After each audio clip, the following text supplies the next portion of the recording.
নাগরিক কোলাহলে কিংবা গ্রামীণ মেঠোপথে হাঁটছেন, হঠাৎ মোটামুটি দূরত্ব থেকে সামনের মানুষটিকে মনে হলো খুবই পরিচিত।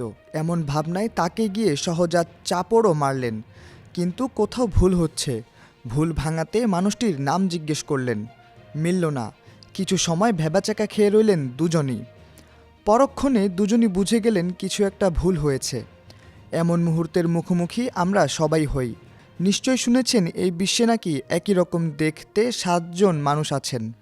ভাবছেন হয়তো এই 7 জনের কারো সঙ্গেই হয়তো আপনার দেখা হয়েছে। এটা কি আদৌ সম্ভব?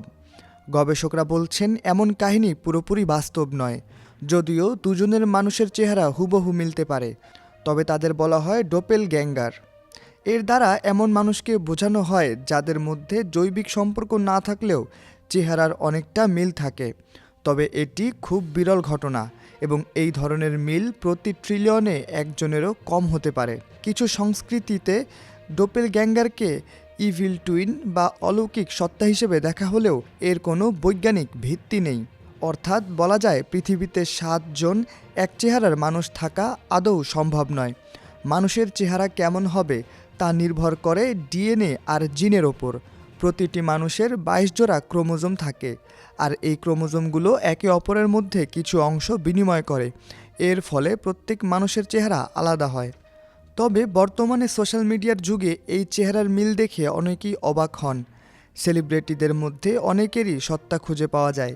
এই তালিকায় রয়েছে হলিউড, বলিউডের জনপ্রিয় তারকারা, যেমন ঐশ্বরিয়া রায়, ক্যাটরিনা কাইফ, আলিয়া ভাট, কিয়ারা আদভানি, প্রিয়াঙ্কা চোপড়া, শাহরুখ খান, আমির খান, ঋত্বিক রোশন সহ আরও অনেকে। বাদ যায়নি সাবেক মার্কিন প্রেসিডেন্ট বারাক ওবামা ও শীর্ষ ধনকুবের ইলন মাস্ক। কিন্তু মজার বিষয় হলো এই মিলের কারণে কখনো কখনো বিপদে পড়তে হয় তাদের। তাহলে আমরা কি বলতে পারি পৃথিবীতে একই চেহারার 7 জন মানুষ আছে? তবে এমন মানুষ থাকতে পারে যারা আপনার সঙ্গে চেহারায় কিছুটা মিল রাখে, আর সেটি আমাদের অবাক করে তুলেছে। বৈজ্ঞানিক যুক্তিতে পৃথিবীর প্রতিটি মানুষ ভিন্ন এক সত্তা।